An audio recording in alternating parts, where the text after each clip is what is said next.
할렐루야. 오늘도 주님 안에서 뵙게 돼서 반갑습니다. 3040 신규구역장 훈련 프로그램을 시작하도록 하겠습니다. 오늘은 두 번째 주입니다. 오늘 우리가 같이 상고할 내용은 저희 교회는 새신자 교육 프로그램이 있습니다. 이 책을 가지고 진행이 되는데요. 바로 천국 시민의 삶이라는 그런 책입니다. 이 책을 왜 배우냐면 이제 우리 새로운 구역장님들이 자신의 그런 신앙을 다시 한번 점검하고 또 구역장님들이 이제 많은 성도님들을 만나시게 될 텐데 그분들에게 기본적인 교육을 가르칠 수 있고 또 도움이 되기 위해서 우리 같이 새신자 교육 프로그램을 다시 한번 더 우리 배워보도록 하시겠습니다. 이 책 내용은 1과부터 3과까지는 구원의 필요성, 구원의 방법, 구원받은 자의 생활 이렇게 1부가 있고요. 또 2부는 성령 충만, 신유의 축복, 구제와 선교라는 구원받은 자의 특권에 대해서 말씀하고 있습니다. 자, 그러면 1과 구원의 필요성에 대해서 우리 같이 알아보도록 하겠습니다. 어느 공원에 한 남자가 밤늦도록 앉아 있었습니다. 자정이 되나 순찰을 돌던 사람이 그를 발견하고 질문을 던졌습니다. 당신은 누구입니까? 그러자 그는 대답하지 않았습니다. 그래도 계속 누구냐고 물으니까 당신이 던진 질문이야말로 내가 하고 싶은 질문입니다. 도대체 나는 누구입니까? 라고 대답했습니다. 그 사람은 유명한 철학자 소크라테스였다고 합니다. 인간이 주어진 가장 근본적인 질문, 나는 누구인가? 많은 사람들이 이 질문을 무시하며 그냥 즐기면서 인생을 살아가고 있지만 그러나 마음속에는 나는 누구이며 어디서 왔으며 어디로 갈지에 대한 그런 실존적인 그런 질문들을 가지고 있습니다. 이 질문에 대해서 바로 성경은 우리에게 명확하게 말씀하고 있습니다. 창세기 1장 26절에서 27절에 이렇게 말씀하고 계십니다. 하나님이 이르시되 우리의 형상을 따라 우리의 모양대로 우리가 사람을 만들고 그들로 바다의 물고기와 바다의 새와 가축과 온갖 기는 모든 것을 다스리게 하자. 하나님이 자기 형상 곧 하나님의 형상대로 사람을 창조하시되 남자와 여자를 창조하시고. 바로 이 성경은 우리에게 명확하게 인간의 근원에 대해서 말씀하고 계십니다. 바로 인간의 근원은 하나님의 형상과 모양에 따라 지음받은 것이 바로 인간이라는 것입니다. 하나님은 천지 만물을 창조하시고 우리의 생사업을 주장하시는 세상에서 가장 존귀한 분이십니다. 바로 인간은 누구냐? 존귀한 하나님의 형상대로 지음받은 바로 존귀한 사람이라는 것입니다. 하나님은 하나님의 모습대로 인간을 가장 존귀하고 가장 복되게 창조하신 것입니다. 그래서 우리 한 사람 한 사람은 주님 안에서 존귀한 자인 것입니다. 바로 그것이 나는 누구인가에 대한 성경의 대답인 것입니다. 두 번째, 나의 삶은 어떤 의미가 있는가? 하나님께서는 아담과 하와를 창조하신 다음에 그들에게 이렇게 명령하셨습니다. 하나님이 그들에게 복을 주시며 하나님이 그들에게 이르시되 생육하고 번성하여 땅에 충만하라. 땅을 정복하라. 바다의 물고기와 하늘의 새와 땅에 움직이는 모든 생물을 다스리라 하셨습니다. 바로 사람은 이 이 지구를 바로 정복하고 다스리고 잘 가꿀 그런 하나님께서 그런 명령을 우리에게 주신 것입니다. 아담과 하와를 위해서 에덴 동산을 창조하시고 그곳에서 정말 가장 복되고 행복한 그런 평화로운 삶을 살기 위해서 어떤 그곳에 많은 동물들에게 이름을 지어주라고 명령하여 주시고 그것을 잘 다스리는 평화롭고 행복한 삶을 살기 위해서 하나님께서는 우리 인간을 창조하신 것입니다. 근데 우리에게 이런 질문이 다시 있습니다.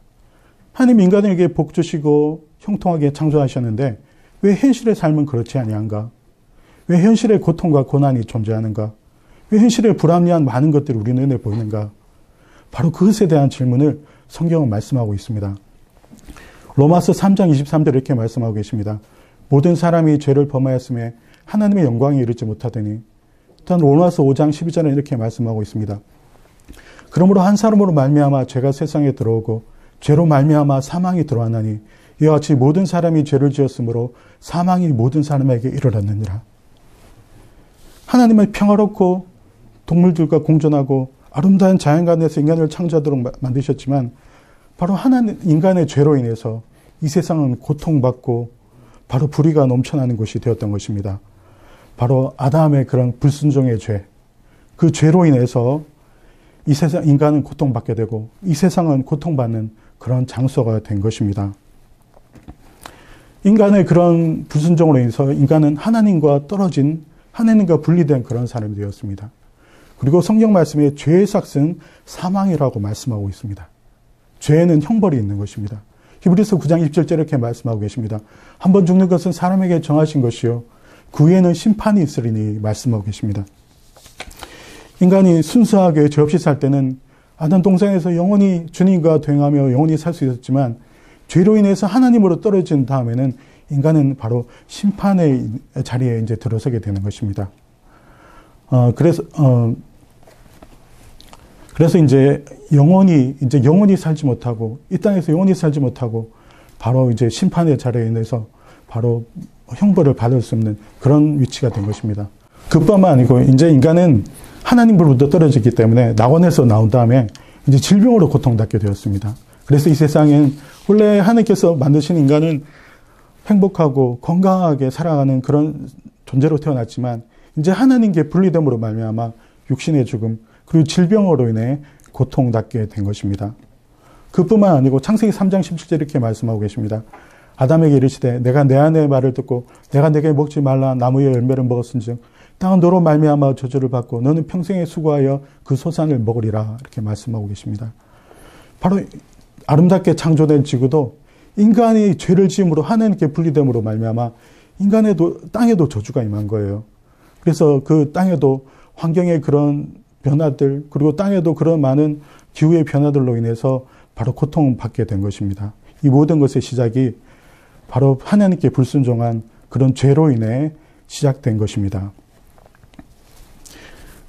두 번째는 구원의 방법에 대해서 우리 알아보도록 하겠습니다. 잠언 14장 2절에 이렇게 말씀하고 계십니다. 어떤 길은 사람이 보기에 바르나 필경 사망의 길이니라 말씀하고 계십니다. 사람이 여러 가지 종교를 찾으며, 사람에겐 종교성이라는 게 있잖아요. 그죠? 하나님을 향한 그런 마음, 오직 절대자를 의지하는 그런 마음이 사람에게 있는 것입니다. 그래서 사람들은 많은 길을 찾아 헤맵니다. 이 길로 가기도 하고, 저 길로 가기도 하고, 저 길로 가기도 하고, 그래서 그로 인해서 많은 종교들이 생겨났습니다. 기독교, 유대교, 이슬람교, 불교, 힌두교, 유교, 도교, 이런 많은 종교들이 세워났는데요. 이 많은 구원의 방법들에 대해서 이 종교들이 말씀하고 있습니다. 근데 이 종교들을 우리가 여러 종교라고 말할 수 있지만 좀 더 단순하게 구분하면 두 가지로 구분할 수 있습니다. 바로 스스로 구원할 수 있다고 생각하는 종교와 스스로 구원할 수 없고 절대자이시는 야훼 하나님이 우리를 구원해 주신다는 그런 자력 종교와 타력 종교, 이렇게 두 가지로 구분할 수가 있습니다. 유태교나 이슬람교, 이 책에 보면요. 제가 이 책을 보면서 누가 쓴지 모르겠죠. 굉장히 잘 정리가 되어 있더라고요. 여러 가지 세계 7대 종교에 대해서 굉장히 잘 정리를 해두었는데요. 그 모든 유태교나 이슬람교, 불교, 힌두교, 유교, 도교의 그런 특징은 스스로의 의로 구원한다는 것입니다. 스스로의 의로, 스스로의 노력으로 율법을 지키며 여러 가지 신조를 지키며 스스로 수양과 명상을 하며, 그래서 구원의 길에 이르는 것이 바로 스스로 구원한다라는 그런 종교가 이 세상에 있는 대부분의 종교고요. 또 우리 기독교는 우리 인간이 스스로 구원할 수 없다.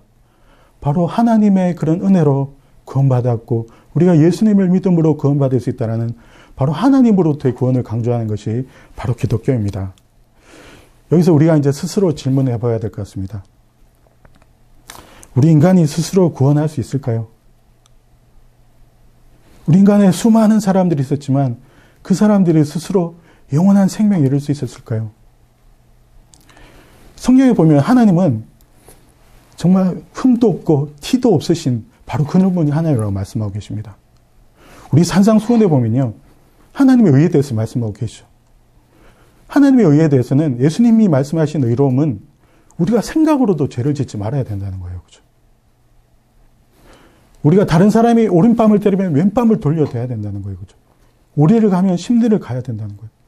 그리고 생각으로조차도 우리가 나쁜 음행을 품지 말아야 된다는 거예요. 그죠? 성경에 보면 죄의 삭은 사망이라고 말씀하고 계십니다. 우리가 그런 죄를 하나도 안 짓고 우리가 평생을 살아갈 수 있을까요? 하나님의 커트라인은 우리가 죄가 전혀 없는 것이 하나님의 커트라인인 것입니다.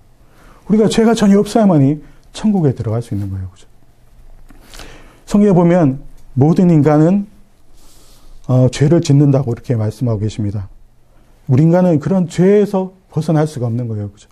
그래서 우리는 바로 그 죄에서 벗어날 수 없게 예수님께서 우리를 대신해서 이 땅에 오셔서 바로 그분이 십자가에서 죽으심으로 우리가 구원의 길을 바로 예수님께서 열어주신 줄 믿습니다. 그래서 하나님께서 우리에게 구원을 제시하는 것은 바로 예수 그리스도를 통한 구원인 것입니다. 요한복음 3장 16절에 17절에 이렇게 말씀하고 계십니다. 하나님이 세상을 이처럼 사랑하사 독생자를 주셨으니 이는 그를 믿는 자마다 멸망하지 않고 영생을 얻게 하려 하심이라. 하나님이 그 아들을 세상에 보내신 것을 세상을 심판하려 하심이 아니요 그로 말미암아 세상이 구원을 받게 하려 하심이라. 바로 예수 그리스도를 통한 구원인 것입니다. 우리는 신약 성경에 이제 예수님이 나오시는데요. 구약의 예수님께서 그 구원의 그 방법에 대해서 모형을 보여주십니다. 어떤 거냐면요. 바로 흠없고 티 없는 어린 양을, 그 정말 흠없는 양을 와서 그 죄질을 지은 사람이 그 양의 머리에 안수를 하면 그 죄가 전가가 되는 것입니다. 그 죄가 전가되어서 그 흠없고 티 없는 그런 깨끗하고 아무 더러운 것이 없는 그 양이 바로 그 인간의 죄를 대신해서 바로 번제를 드려서 대신 죽을 때 바로 하나님께서 그것을 바로 인간에게 의로 여기셔서 그 사람의 죄를 용서해 주신 것입니다. 세례요한이 예수님 보고 이렇게 말씀하셨습니다. 보라 세상 죄를 지고 가는 하나님의 어린 양이로다. 바로 예수님께서 우리 구약의 그런 어린 양이 되셔서 우리 가운데 오셔서 우리의 죄가 우리가 예수님 바라보고 예수님 믿으면 우리의 죄가 예수님께 전가가 되어서 우리가 그로 인해 구원을 받을 수 있는 것입니다. 이 모든 것이 바로 하나님의 은혜요 축복인 것입니다. 이사야서 53장 5절에 이렇게 말씀하고 계십니다. 그가 찔림은 우리의 허물 때문이요 그가 상함은 우리의 죄악 때문이라. 그가 징계를 받음으로 우리는 평화를 누리고 그가 채찍에 맞음으로 우리는 나음을 받았도다. 바로 우리의 모든 허물과 우리의 모든 죄와 우리의 연약함이 바로 예수님께 전가가 되어서 바로 예수님으로 인해 우리는 새로운 그런 구원의 길을 바로 찾게 된 것입니다. 또 예수님은 그런 십자가 그런 복음과 부활을 통해서 구원의 그런 확실한 증거도 보여주셨습니다. 마가복음 16장 14절에 이렇게 말씀하고 계십니다. 그의 11 제자가 음식 먹을 때 예수께서 그들에게 나타나사 그들의 믿음 없는 것과 마음이 완악한 것을 꾸짖으시니 이는 자기가 살아난 것을 본 장로의 말을 믿지 아니함일러라.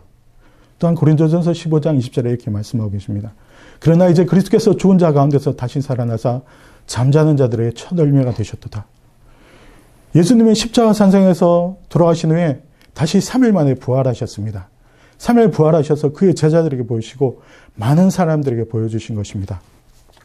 그러면서 그 제자들이 다시 한번 또 이 세상의 죽음이 끝이 아니고 다시 죽음을 극복하신 예수님을 보고 그 제자들도 복음 전파의 일꾼이 되어서 많은 제자들이 죽음을 두려워하지 않고 바로 그들이 끝까지 믿음으로 승리해 나간 그런 것을 볼 수 있는 줄 믿습니다. 우리도 예수님의 그 부활의 그런 소망을 가지고 우리도 나갈 때 우리에도 그런 부활의 축복이 우리 가운데 임하게 될 줄 믿습니다. 성경에 이런 말이 있습니다. 사두개인들이 부활에 대해서 질문할 때 예수님께서 이렇게 말씀하시죠. 부활의 때는 시집도 가지 않고 장가도 가지 않고 우리의 모습이 천사 같은 그런 모습으로 변화된다 이렇게 말씀하고 계세요. 우리도 이제 우리가 젊은 사람이 좋잖아요. 그죠? 30대, 20대 그냥 푸릇푸릇할 때 좋잖아요. 그죠? 그렇죠? 우리가 세월이 지나서 나이가 들고 머리에 주름살이 들고 또 우리의 그런 우리가 참 불편한 것도 있어요. 그죠? 때로는 다리가 아프기도 하고 때로는 눈이 아프기도 하고 때로는 귀가 아프기도 하고 그렇지만 우리가 정말 소망이 있는 것은 우리가 천국에 가면요. 우리가 천사 같은 모습으로 변한다고 말씀하고 계십니다. 우리 사랑하는 성도님들이 이 세상에 있을 때 때로는 나이가 들어서 힘들고 불편하고 또는 여러 가지 그런 장애로 인해서 힘들고 불편할 때가 있잖아요. 그죠? 그렇지만 우리가 천국에 가면 우리 같이 천사 같은 모습으로 변화된 거예요. 그죠? 우리 시력에 약해 고생하던 사람들은 밝은 시력을 갖게 되고 우리 귀 때문에 힘들었던 사람은 주님께서 또렷한 뾰루지 듣게 해주시고 또 우리가 관절로 인해서 걷는 것이 힘들었던 사람은 우리가 천국에 가면 정말 깨끗하고 건강한 관절을 갖게 되는 거예요. 그죠? 그래서 우리 주님은 우리에게 바로 천사 같은 건강한 모습을 우리 천국에 가면 허락해 주신다고 말씀하고 계십니다. 이 세상의 삶은 잠깐이지만 우리가 천국의 삶은 영원하잖아요. 그죠? 영원한 천국에서 우리가 주님이 주시는 건강한 귀, 건강한 눈, 또한 건강한 그런 육체, 그 가운데서 우리는 주님과 함께 영원히 살게 되는 줄 믿습니다. 그래서 우리는 천국은 더 좋은 곳이고 더 소망을 가지고 우리가 기다릴 수 있는 것이 바로 천국인 줄 믿습니다. 그래서 우리 사랑하는 성도님들 그 소망을 가지고 천국을 기다리시는 그런 놀라운 은혜가 있으시길 바랍니다. 구원받은 자에 이제 우리가 예수님 믿고 구원받았는데요. 구원받은 삶의 가장 큰 변화는 바로 예배의 삶입니다. 예배 드리는 것은 구원받는 사람의 특권이자 가장 큰 축복입니다. 그래서 우리는 항상 예배가 중심이 되는 그런 삶을 살아야 되는 것입니다. 예배 드리는 것은 하나님을 기쁘시게 하는 거죠. 하나님을 찬양하며 그분께 영광 돌리며 주님은 바로 그런 삶이 바로 예배의 삶이죠. 그죠? 하나님은 예배받기 합당하신 분입니다. 왜냐하면요. 하나님은 천지를 창조하시고 주관하는 분이신과 동시에 우리를 지으시고 우리를 구원하신 분이신 것입니다. 또 우리가 천국 갈 때까지 사랑으로 인도하여 주시는 분이십니다. 하나님은 사랑이라 우리 요한일서에 말씀하고 계시잖아요. 그죠? 바로 우리를 사랑으로 돌보시고 우리를 위해서 십자가에 못 박혀 돌아가신 바로 그 좋으신 하나님이 우리가 믿는 하나님이신 것입니다. 그래서 우리는 하나님은 정말 찬양받기 합당하시고 정말 영광받으시 합당하신 그런 분이신 줄 믿습니다. 그래서 우리는 예배는 바로 하나님을 찬양하며 경배하고 주님을 기쁘시게 하는 것이 바로 예배의 시간인 것입니다. 또 하나님께서는요, 예배하는 자를 찾으십니다. 요한복음 4장 23절 이렇게 말씀하고 계시는데요. 하나님께 참되게 예배한 자들은 영과 진로로 예배할 때가 오나니 곧 있더라. 아버지께서는 자기에게 이렇게 예배하는 자들을 찾으시느니라. 바로 하나님께서는 예배하는 자를 찾으시는 거예요. 그죠? 예배받기를 원하시는 것입니다. 우리를 위해서 독생자들을 주신 하나님, 또 우리의 삶을 날마다 사랑으로 돌보시는 주님, 우리의 작은 신음소리조차 들으시는 주님, 그 하나님이 우리에게 해드릴 수 있는 것은 바로 그 예배 드리는 삶인 것입니다. 우리 찬양하는 것입니다. 바로 하나님을 찬양하며 경배하는 삶을 사시기 바랍니다. 또한 예배 드릴 때 신령과 진정으로 정말 경건하고 정성껏 예배 드림으로 말미암아 우리가 보면 그렇잖아요. 그죠? 우리도 정성껏 예배 드리는지 뭐 대충 예배 드리는지 우리가 봐도 알아요. 하나님 보시면 어떻겠습니까? 하나님도 당연히 아시는 거죠. 그죠?